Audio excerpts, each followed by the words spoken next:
Robin Williams' net worth at death: salary, houses, children, movies. But before we start, please take a moment to give this video a like, subscribe, and hit the bell so you'll never miss these great stories. 7 years after his untimely death, fans around the world are still grieving for Robin Williams, not just because of his iconic movie roles, but because he was a beloved, kind-hearted person off-screen as well. After decades in Hollywood touching people's hearts, Robin Williams sadly passed away in August 2014. He had just celebrated his 63rd birthday, but though he may be gone, his legacy remains strong as ever, in many aspects. The world lost one of the greatest comic minds in 2014 when iconic funny man Robin Williams died. Robin had a reputation for being a genuinely lovely person, a family man, and an all-around funny guy.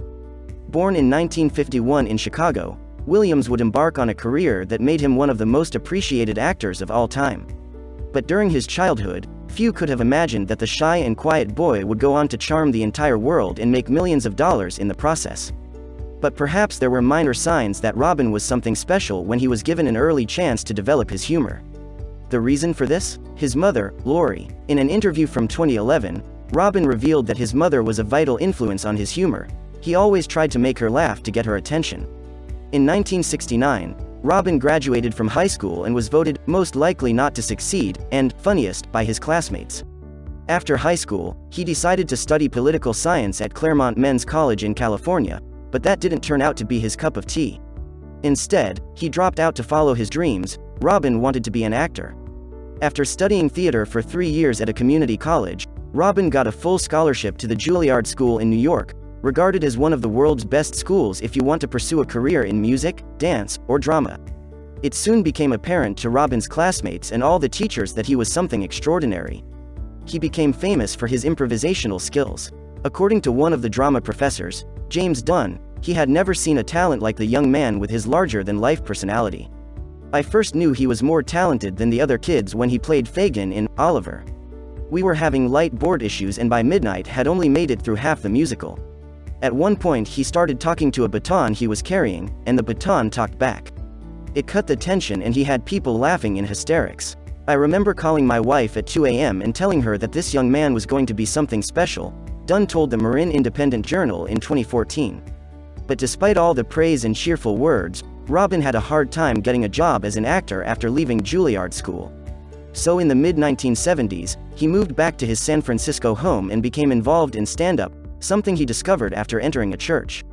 So I went to this workshop in the basement of a Lutheran church, and it was stand-up comedy, so you don't get to improvise with others, but I started off doing, ostensibly, it was just like improvising but solo, he told NPR. And then I started to realize, I started building an act from there. Trying to survive as a stand-up comedian in San Francisco in the 70s was far from the Hollywood glamour and big money that would surround Robin Williams later in life. I was led to comedy as a survival mechanism, Robin said. In 1978, the aspiring actor got his big breakthrough via the iconic sitcom Mork and Mindy. The series ran from 1978 to 1982 and was a spin-off following Robin's very successful guest role in an episode of Happy Days. Robin played an alien from the planet Orc sent to observe human behavior, and brought to the role his unique energy that would also influence television as a whole. Watching clips of Mork and Mindy today, it's amazing how many funny, rapid-fire one-liners Williams injected into the series.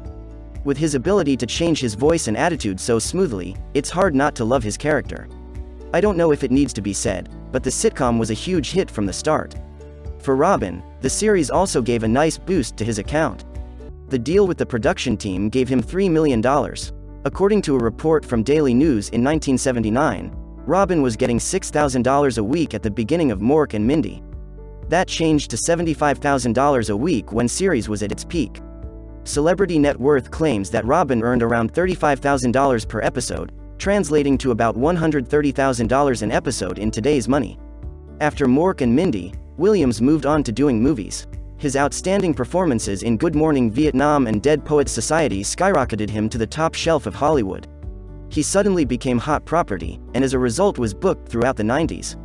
He starred in high-profile films like Aladdin, Mrs. Doubtfire, Hook, Jumanji, and Good Will Hunting. When Robin did the voice of Genie in Disney's blockbuster Aladdin, he could probably ask for whatever he wanted. The producers had written the script with him in mind, so the genie was literally tailored to him. But as always, Robin improvised a lot. He was so hilarious we were rolling on the floor in the control room. Then later on we'd have to try and boil it down to his funniest stuff.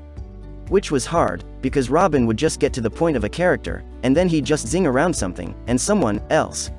We took the lines that Robin gave us and we basically just ran them, Joe Haydar, one of the animators who worked on movie, told Daily Record in 1992.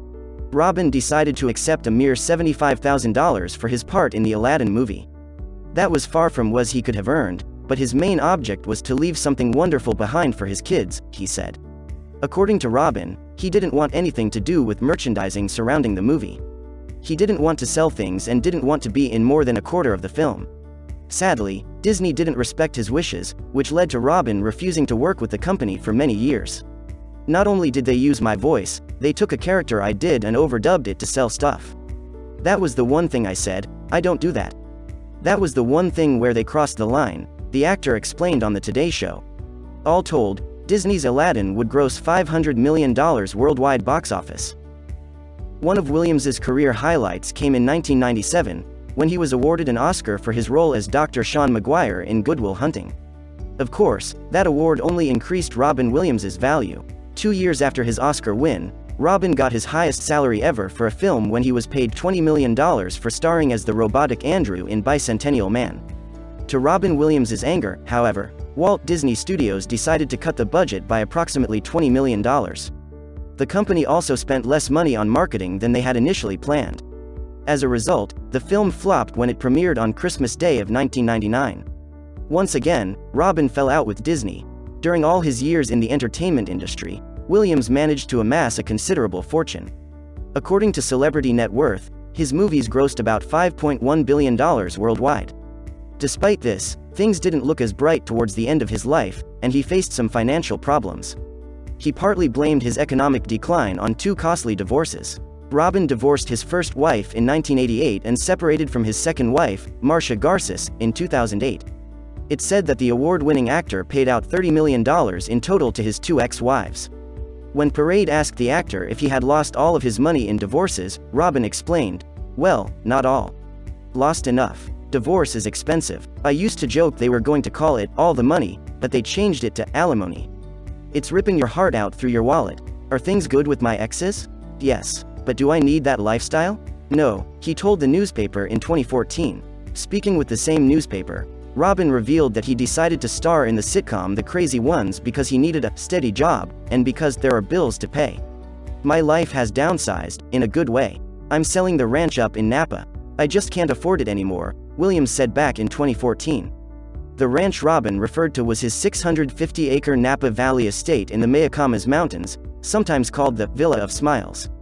According to Forbes, the actor listed the house at $35 million in 2012, but no one bought it. Instead, Robin was forced to sell it for $18.1 million in 2016. All these setbacks led to the comic genius losing a lot of money and assets in the final years of his life. According to Celebrity Net Worth, when Robin Williams passed away, he had a net worth of $50 million. A comedic genius able to make any character come to life, Williams was loved and revered by millions of people all over the world. He left 3 children, Zachary, Zelda and Cody, who often pay tribute to their much-adored father.